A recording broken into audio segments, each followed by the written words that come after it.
INDI alliance यानी घमंडिया गठबंधन की नेता जिस प्रकार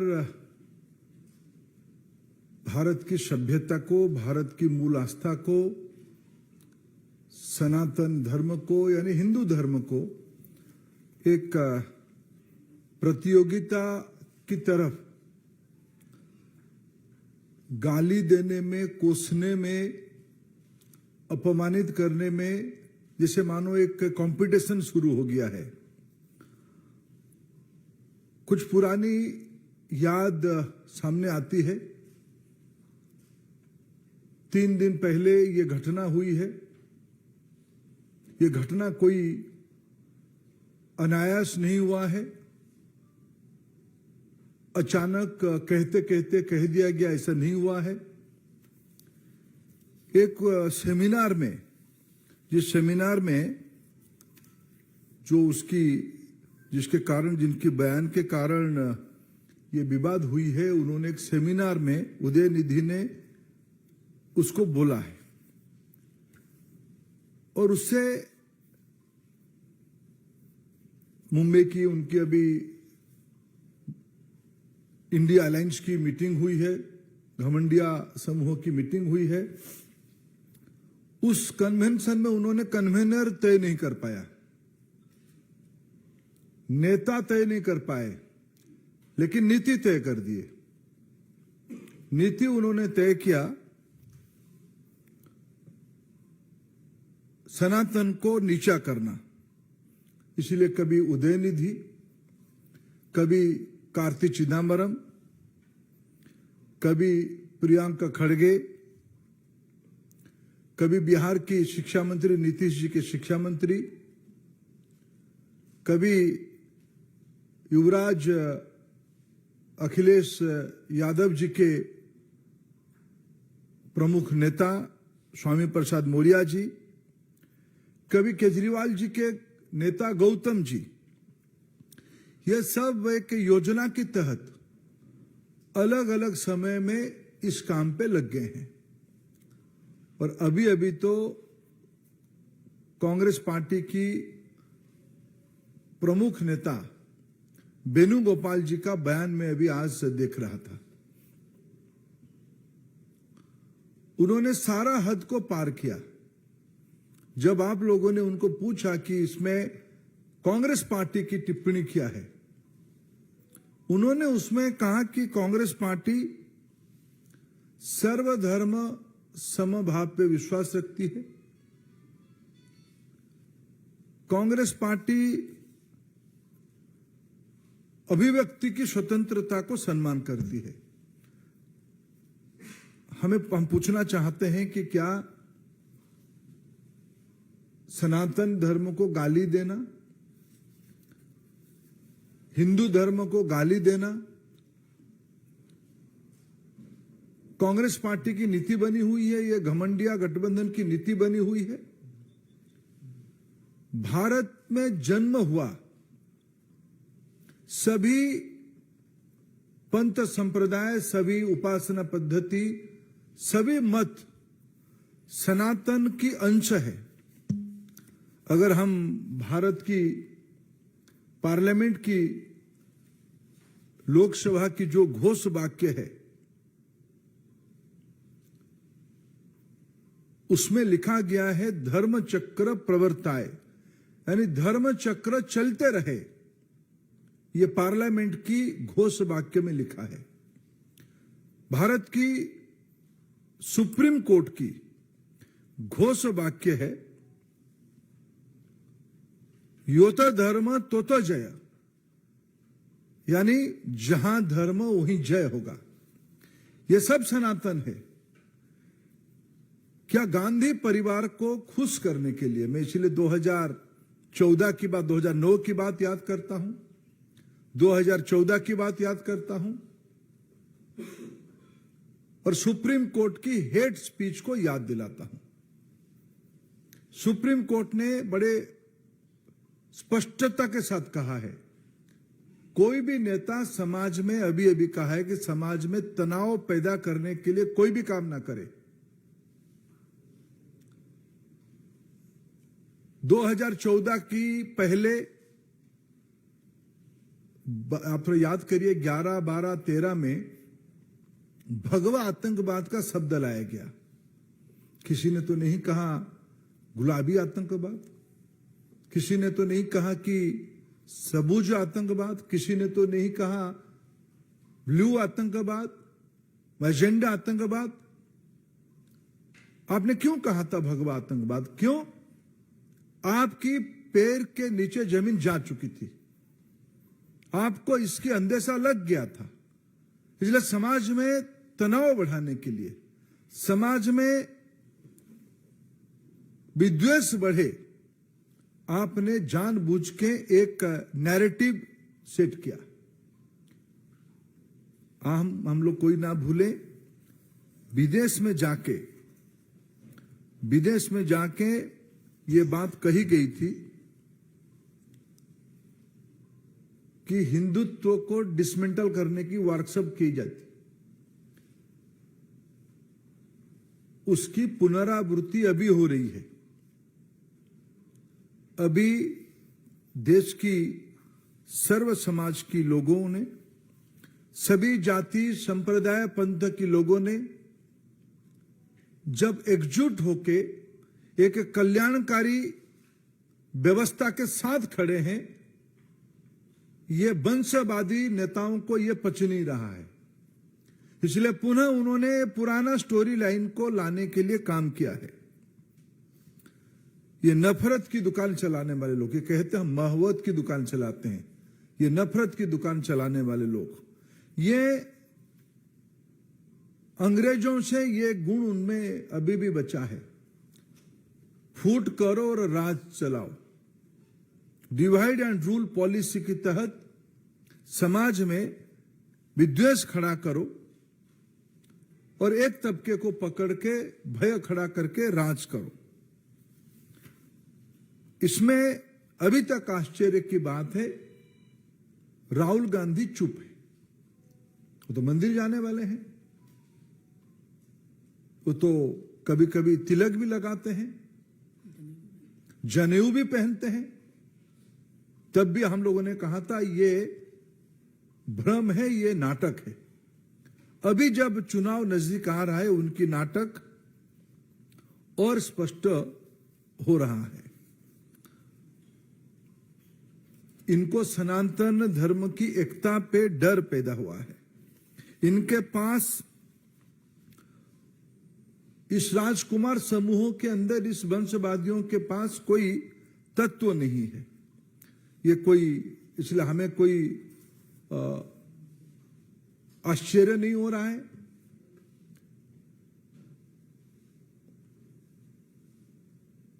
वही लोग जो समाज को बांटना चाहते हैं, वो फिर उसी काम पे लग गए हैं।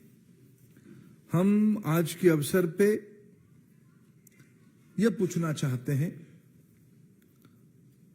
राहुल गांधी क्यों नहीं सामने आ रहे? छोटे छोटे बातों में तो आने वाले लोग हैं। 3 दिन हो गया, भारत की अस्मिता, भारत की मूल विचारधारा, भारतीयता पे आक्रमण हो रहा है।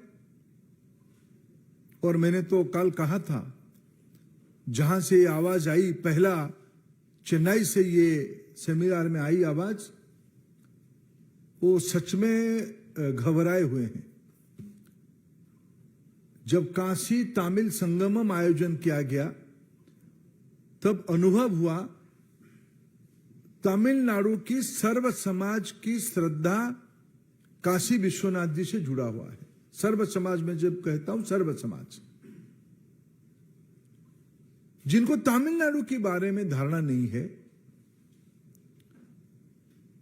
वो राजनीतिक उद्देश्य से इस प्रकार की बयानबाजी कर रहे हैं, जिसमें उनके नेता राहुल गांधी चुप हैं। केजरीवाल जी क्यों चुप हैं? अभी तक तो उनके बयान आ जाने चाहिए। नीतीश कुमार जी क्यों चुप हैं? तेजस्वी यादव साहब का क्या कहना है इस विषय पे? उनके भाई तो बंशी लेके घूमने वाले हैं, वो क्यों चुप हैं? अखिलेश जी क्यों चुप है इस विषय में? ममता दीदी तो दुर्गा पूजा को लेके इतना अभिमान करने वाले हैं, हमें भी अच्छा लगता है, भले ही टीका ना लगाए,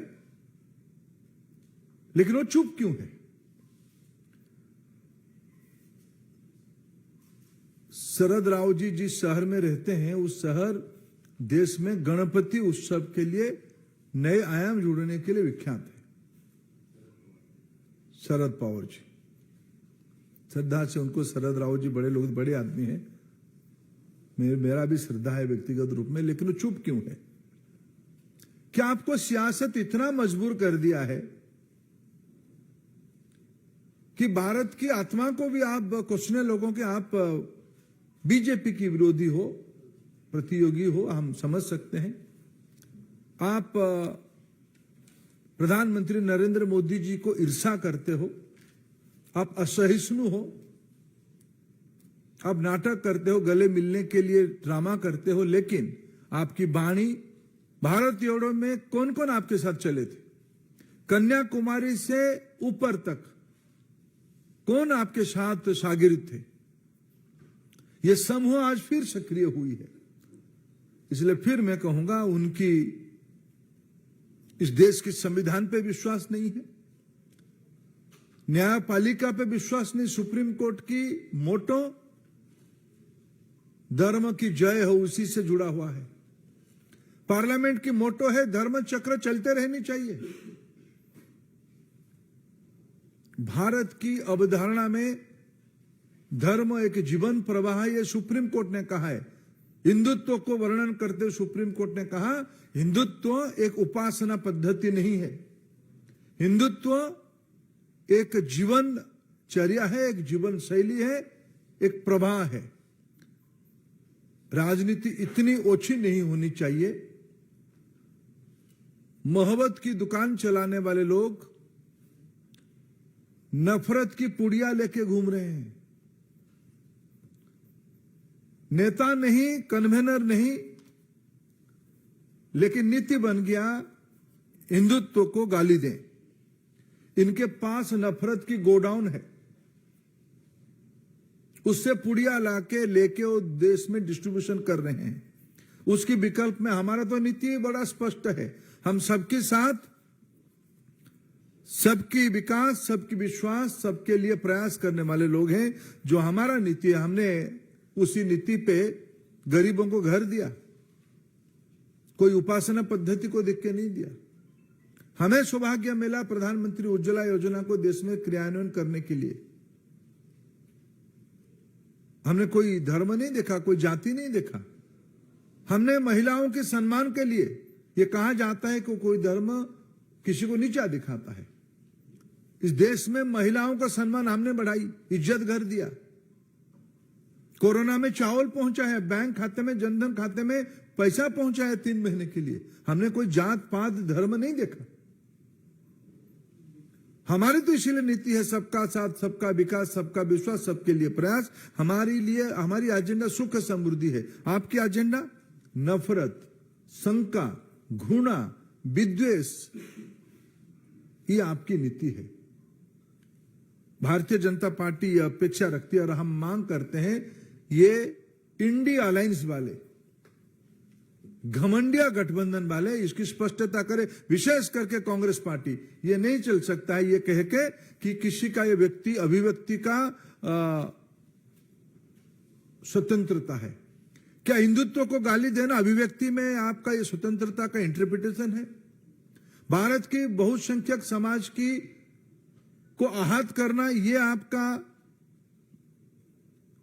अभिव्यक्ति की स्वतंत्रता की परिभाषा है? कांग्रेस पार्टी इस बयान को खंडन करने के बजाय महिमा मंडन कर रही, ये चिंता के विषय। हम उसको कठोर से कठोर शब्दों में निंदा करते हैं। सुजीत ठाकुर, दैनिक भास्कर।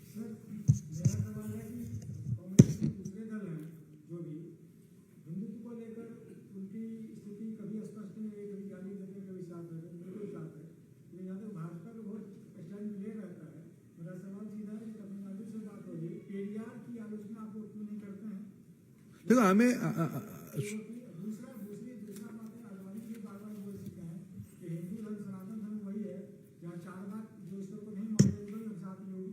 आपने उसके खुद ही आंसर दिया। भारतीय जीवन प्रवाह उदारता और व्यापकता को ही सम्मान करती है, डेमोक्रेटिक है, प्रोग्रेसिव है, साइंटिफिक है। आलोचना में हमारी निंदा नहीं है, असहमति नहीं है, लेकिन घृणा पैदा करना, विद्वेष पैदा करना, राजनीति से प्रेरित होकर करना, माइनॉरिटीज़म खड़ा करके डर पैदा कराना, इसमें हमारी आपत्ति है। हम समाज में विद्वेष नहीं चाहते हैं, हम चाहते हैं सबकी विकास हो। नीरज पांडे, एबीपी।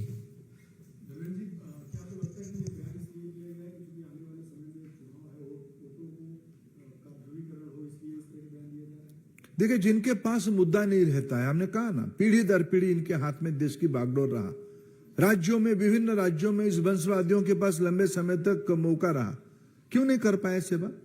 क्यों इतने गरीबों की कल्याण नहीं हुई थी? क्यों इतने लोगों के घर में बिजली नहीं पहुंची थी? क्यों पीने की शुद्ध पीने की पानी नहीं पहुंची थी? क्यों इज्जत घर यानी शौचालय नहीं बनी थी? क्यों स्वच्छ ईंधन नहीं पहुंची थी? क्यों बैंक खाते नहीं खुले थे? क्यों स्वास्थ्य की चिंता नहीं की गई थी? ये तो बुनियादी चिंता है। जो लोग ये सब नहीं कर पाए थे, सच्चर कमेटी कौन बिठाया था? इन्हीं लोगों की समय में बिठा था। सच्चर कमेटी क्या दर्शाया था? सच्चर कमेटी तो कुछ विषय को तो सामने लाया था, समाधान में हमारी एक अलग भिन्न मत थी। तुष्टिकरण से समाधान नहीं होती है, सैचुरेशन से समाधान होती है। इसलिए प्रधानमंत्री मोदी जी की पद्धति रही है सबके लिए। कुछ लोगों को देख के कुछ लोगों के मन में अनास्था प्रकट करना, यह हमारी नीति नहीं रही। सबका साथ, हमने इंटीग्रेशन की बात कही। वो लोग घबराए हुए हैं, राजनीति उनको सता रही है, इसलिए स्वाभाविक कि आपकी प्रश्न भी सही है। अरुण, CNN। जब से उन्होंने जी का ये स्टेटमेंट आया, उसके बाद हम देख रहे हैं ऑपोजिशन के बहुत सारे नेता अलग अलग स्टेटमेंट दे रहे हैं। कई लोग बच रहे हैं, कई ये कह रहे हैं कि हमने स्टेटमेंट सुना नहीं है कि उन्होंने क्या कहा है। लेकिन बहुत सारे लोग ये भी कह रहे हैं कि बीजेपी कौन है उनको सर्टिफिकेट देने वाली, इस मुद्दे को लेकर। नहीं, बीजेपी कौन है सर्टिफिकेट देने का प्रश्न नहीं है। अभिव्यक्ति की स्वतंत्रता यह संवैधानिक विषय है। हमारे संविधान में कहा गया है कि सभी को सम्मान करना पड़ेगा। मैं आपको सम्मान करूं ना करूं, आपको गाली देने की मेरे को कौन अधिकार दिया? और मैं तो प्रश्न पूछूंगा ही ना। राम सेतु को आपने विरोध किया था, राम मंदिर के अस्तित्व पे आपने प्रश्न उठाया था, सुप्रीम कोर्ट ने कहा राम मंदिर वही होनी चाहिए। जन आंदोलन हुआ, यह उपलब्धि है, लेकिन सुप्रीम कोर्ट ने कहा। आप बात बात पे कहते हो संविधान के खिलाफ लोग हैं। कौन संविधान के खिलाफ? आप तो संविधान विरोधी हो। सुप्रीम कोर्ट ने कहा है कि हिंदू एक उपासना पद्धति नहीं है, हिंदुत्व एक जीवन शैली है। आपको कौन अधिकार दिया है उसको गाली देने के लिए? हेट स्पीच के बारे में सुप्रीम कोर्ट ने क्या कहा है? आप ऐसा कुछ ना करो, समाज में तनाव खड़ा कर दो, तो कोई काम कर रहे हो। विषय बीजेपी का नहीं है, विषय देश की अस्मिता की है, भारतीयता की है। आप समाज में जब आपको मूल विषय में आपको बताऊं, सच में इनके मन में पीड़ा है कि विश्व भर के नेता आके प्रधानमंत्री जी का प्रशंसा करेंगे, पूछेंगे डिजिटल इकोनॉमी में आप इतने गरीबों को कैसे पैसा पहुंचा रहे हो, आपकी यूपीआई कैसे सफल हो रहा है, आपने इतने घरों में चावल कैसे पहुंचाने के लिए रचना पीढ़ी सिस्टम को लगाया डिजिटली, आप इतने वैक्सीन कैसे लगाए, 225 करोड़ वैक्सीन बनाया, लगाया, बूस्टर डोज भी लगाया, 25 बिलियन की मेडिसिन हमने एक्सपोर्ट किया। कैसे किया? आज दुनिया में डिजिटल ट्रांजैक्शन 100 रुपया होता है तो 46 रुपया, 46 रुपया भारत में होती है। ये विश्व की ग्लोबल बेंचमार्क बन चुकी है, मॉडल बन चुकी है। उनके मन में कुंठा है, ये सब आज चर्चा होगी, देश में आदृत हो रहा है, नई पीढ़ी उसमें से जुड़ रहा है। ये सब कैसे हो रहा है? हम कैसे नहीं कर पा रहे हैं? जागीर तो हमारे पास था। ये सामान्य घर की व्यक्ति ऐसे कैसे आके काम कर रहा है? कैसे, कौन है ये मोदी? ये जो सामंतवादी मनोवृत्ति है ना, असहिष्णुता है, कुंठा है, ये उसकी प्रतिफलन है। आनंद, भारत 24।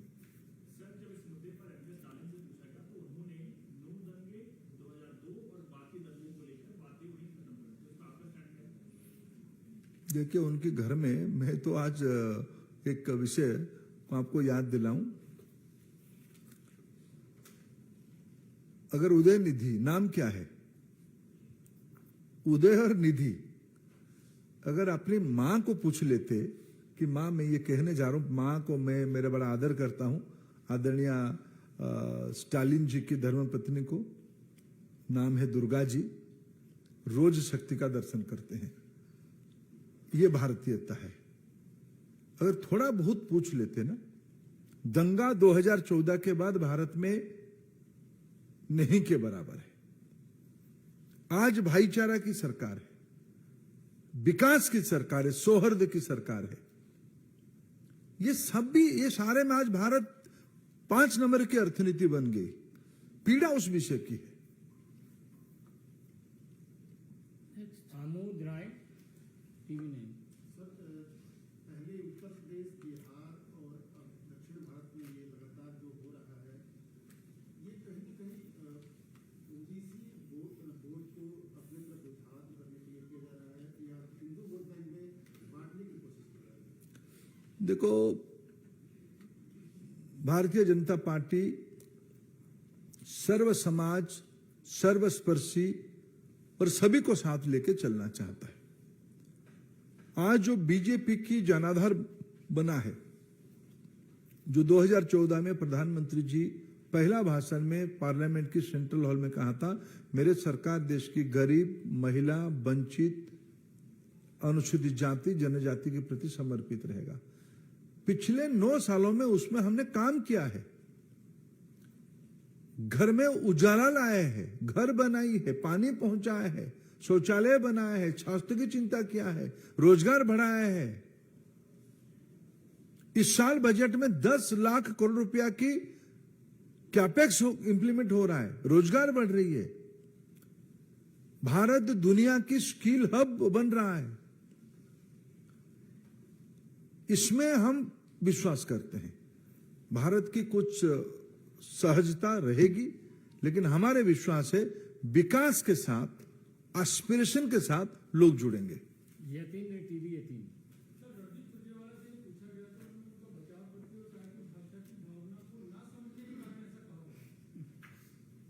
किसकी? वेणुगोपाल जी के? नहीं, मैं तो वेणुगोपाल जी का पूछ रहा हूं। क्या चुप रहना एक भाषा है? राहुल गांधी जी क्यों चुप हैं? रणजीत सुरजेवाला साहब बताएं। अभी मैं कार्तिक चिदम्बरम जी, उनकी तो भाषा की कोई इश्यू नहीं है। उन्होंने क्या कहा है, मैं अगर पढ़ूं थोड़ा 2 मिनट मेरे को, जो कार्तिक चिदम्बरम जी की जो बयान आई है उसको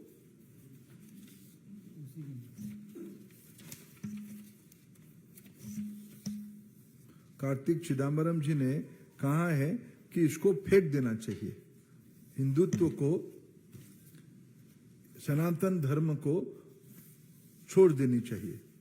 यह भाषा का विषय नहीं है। आपके मन में घोर कुंठा है, आप असहिष्णु हो, आप अगणतांत्रिक हो, आप जिन्होंने मत दिया है मोदी जी के साथ, आप उनकी विरोधी हो, आप लोक विरोधी हो। विषय भाषा का नहीं है। और ये कोई ऑफ कफ स्टेटमेंट नहीं था, ये सोची समझी स्टेटमेंट था। Piyush Tripathi, India TV। सवाल ये है कि जो आरोप आप लगा रहे हैं कि नीतीश कुमार चुप है, अखिलेश चुप है, राहुल गांधी चुप है, आपको लगता है कि मुझे चुप है कि आगे वाले चुनाव या 2024 के चुनाव में एक वोट बैंक नाराज ना हो जाए, इसलिए वो अपनी बात नहीं रखें? देखिए, उनकी नीति, मैंने कहा 2009 की एक स्टेटमेंट में आपको, मैं इतना पुराना बात नहीं उठाना चाहता, लेकिन आपने कहा तो 2009 की मैंने राहुल गांधी जी की एक विदेश में, फिर यही नहीं, विदेश में मैंने एक स्टेटमेंट देख रहा था। 2016-17 में अमेरिका में जाके इसे एक स्टेटमेंट दिए।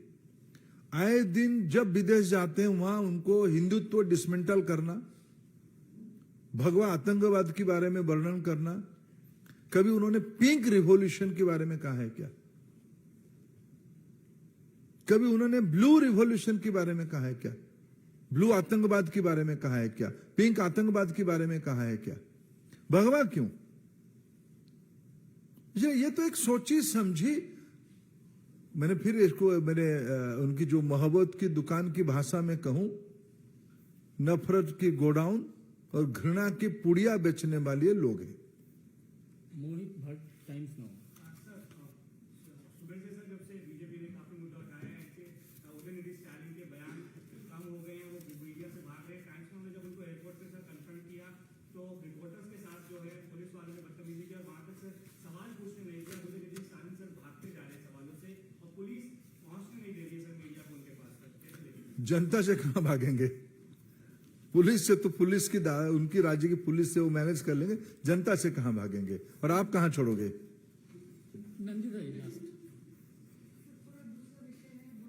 नहीं,